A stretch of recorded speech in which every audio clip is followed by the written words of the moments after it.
Hello everybody, and it is about time for Game Nightathon. So here I am coming at you guys with a TBR.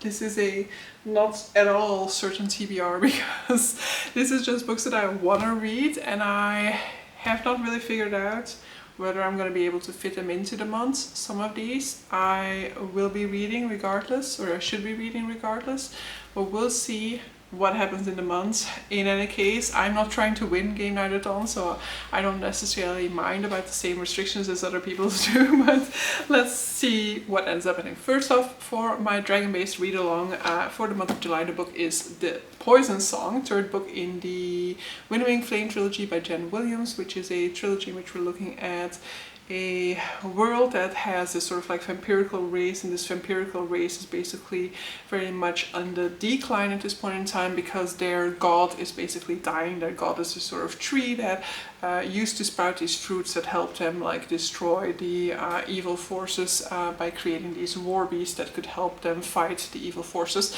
and the tree is currently dying. And so what will happen if these enemies were to resurface at this point in time?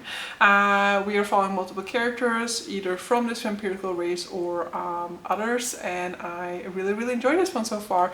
I think it has a really interesting world building. This sort of like evil or like the enemy race is sort of like it seems much more advanced race. It has all of these sort of like spaceships. I kind of imagine them as being, so I consider them a more sort of like sci-fi element, and the rest to be more sort of like the fantastical representation. So I feel like I consider it sort of like a blend between sci-fi and fantasy, and yeah, I really enjoyed this one, and I'm very eager to see what will happen in this third and final act of this trilogy. So this one does not have a black, white or yellow cover, so I definitely will not be matching it unless there is another cover out there for the series that I'm unaware of. This one does have animals. They are also talking animals in case that one were to come up as a start prompt. There is LGBTQIA plus representation within this, like one of the prominent side characters, or like two of the prominent side characters have a queer relationship. This would suit, what else would this be able to suit? And yeah, definitely let me know down below if there are other prompts that you think that this one would be able to fit. Then, high priority for this month, because it is a book that I've been so eager to pick up, and I cannot believe that I still haven't. I was going to do it in June. It hasn't happened in June, so it has to happen in July, absolutely, because I mean, I want this. That is Blood Over Brighthaven by M.L. Wong, and I just figured out that this also has like a gorgeous font in here, and like sometimes it has, of course I cannot find examples here now anymore, has like these sort of gray pages that are beautifully illustrated in there. So this is a book by M.L. Wong, who's the author of The Sword of Kaigen, which is a book that I absolutely adored, and so I'm hoping to absolutely adore this one.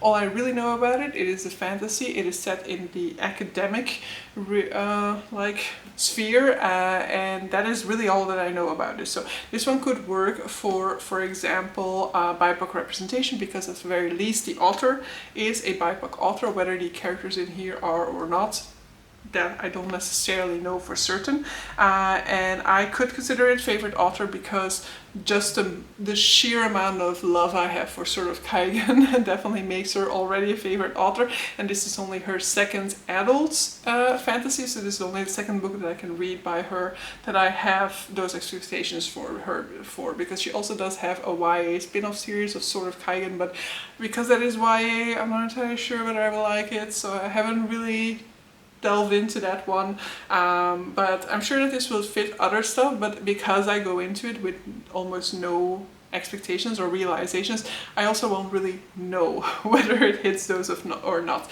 This is over 500 pages, so it should actually ideally fit for a white prompt, because the only like color that has a 5 space cluster is white, but if I have to use it for a 6 space cluster and then just read something very short to compensate, then I'm also perfectly fine with that. Next up, I am concluding the Rook and Rose trilogy by reading Labyrinth's Heart. This is the third book in the Rook and Rose trilogy, which is a trilogy in which we're following a character who is a con artist who is swindling her way into a noble house, not realizing that this noble house itself are basically on the brink of financial ruin.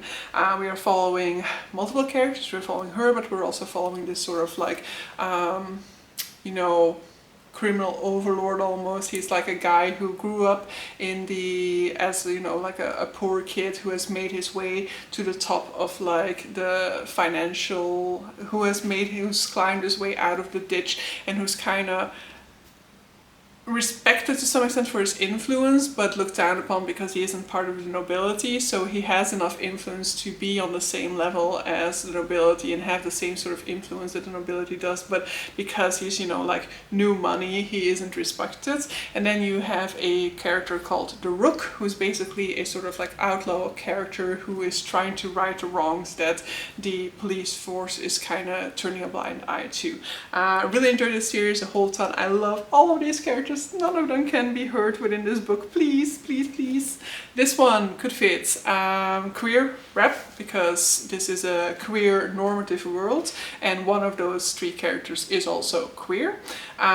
This could fit favorite author, because this series is absolutely cemented them as my favorite characters. This is a duo of authors. I've only read one other book by Marie Brennan, which is the first of these two authors. I have not read Alice Helm's other works, but I will definitely want to be trying out some of their works to see if I love them as much. But I did also really enjoy A Natural History of Dragon, which is the book by Mary Brennan that I've read, and I do want to continue that series once I've concluded this one. Other things that this one could fit that I can immediately think of, not really, right? Criminals, because of that the Rook character is seen as an outlaw.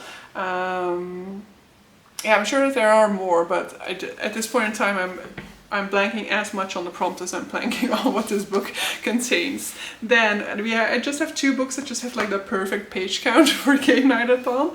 And so we have Alone in Space, which is a comic collection by Tilly Walden. I don't know too much about this, so I know that this is queer rep in it because I bought this in Gaze the Word, so definitely that prompt it could fit.